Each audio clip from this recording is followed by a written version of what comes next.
Hey everyone, this is Peter from Argo with a little update video. We put an RNS out this morning with our H1 numbers.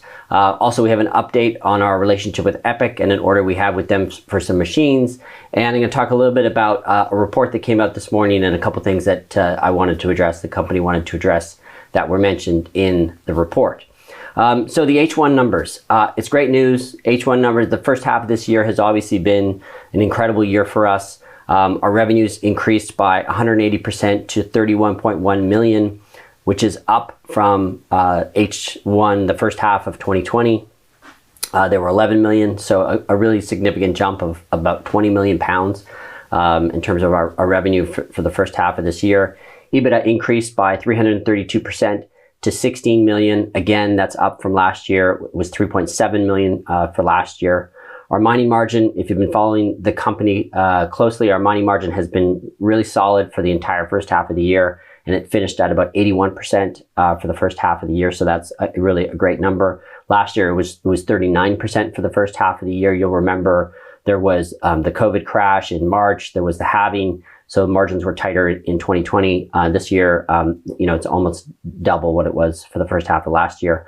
Our pre-tax profit was 10.7 million, again, up from about $500,000 from last year. So really moving in the right direction significantly. Total Bitcoin and Bitcoin equivalents that we mined. And again, if you've been following our RNSs, our operational updates that we put out, this is no surprise, 883 Bitcoin that we mined so far this year. And the total number of Bitcoin and Bitcoin equivalents that we're holding as of the end of June of this year was 1,268 Bitcoin. Again, that's the number that we put out at the end of our last operational update, or no, at the end of our June operational update. So just to reiterate, those are great numbers. We're really pleased with the year. Obviously, where Bitcoin is has been really helpful. The amount of machines that we have online and the level of efficiency that they're mining with has been great. So we're pleased with where we are, and we're pleased with where we're going, given all of the projects that we have planned.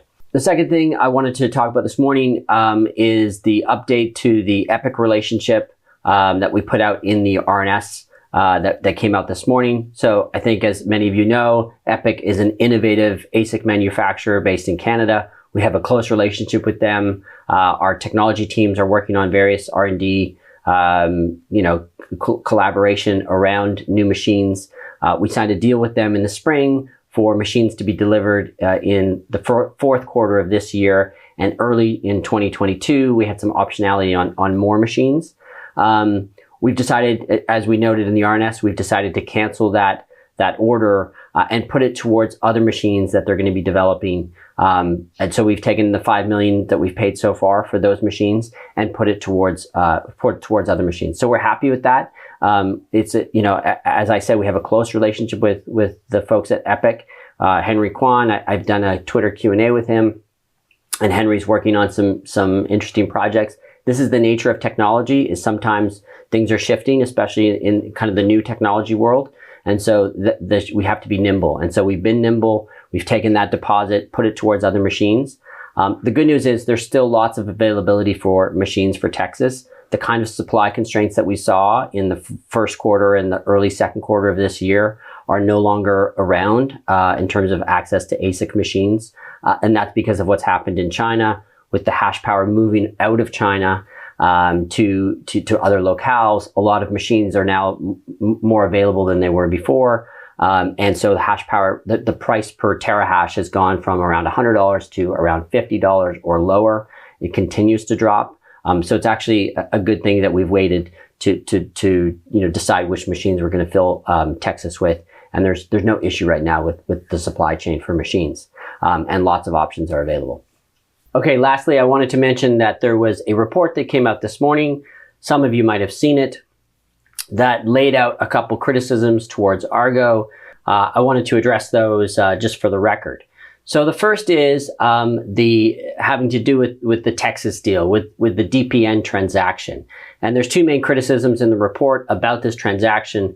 The first is that we overpaid for the project in Texas. And the second is that we had some kind of relationship, or DPN shareholders had existing shares in Argo prior to this transaction. So let's deal with the second one first. There was no prior shareholding by DPN shareholders of Argo shares prior to the acquisition. It's acquisition 101. They got shares when we acquired them. It was an equity transaction. And so they are now shareholders, yes.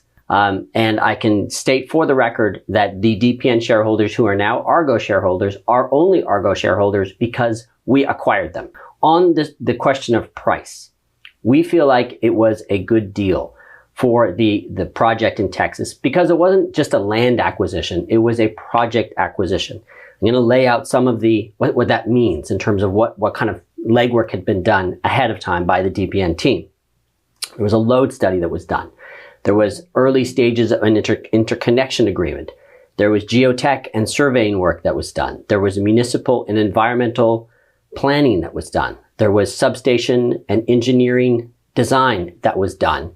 And there was site and engineering design also done. It was a shovel-ready project that allowed us to skip 12 to 18 months of legwork that Argo would have had to do had we not acquired this project. And our feeling was the opportunity cost to wait and to try to find our own piece of land and do all of that legwork ourselves would be too big, that the cost of waiting would be too big because we would lose that time to mine. And just the second note, it was 17.5 million, but that is over milestones of 24 months. And so far, the first milestone, which was the acquisition, has been achieved. That was 5 million. And the other 12.5 are going to be over the next 24 months. So we'll leave that one there, but we feel like that was a really solid deal for us. We felt it at the time, and we still believe that today. The second criticism from this report was our current litigation with Celsius. So Celsius Networks, we have two relationships with them. One, we lease machines from them, which are installed in the United States. There's never been any dispute with that agreement. It's very straightforward.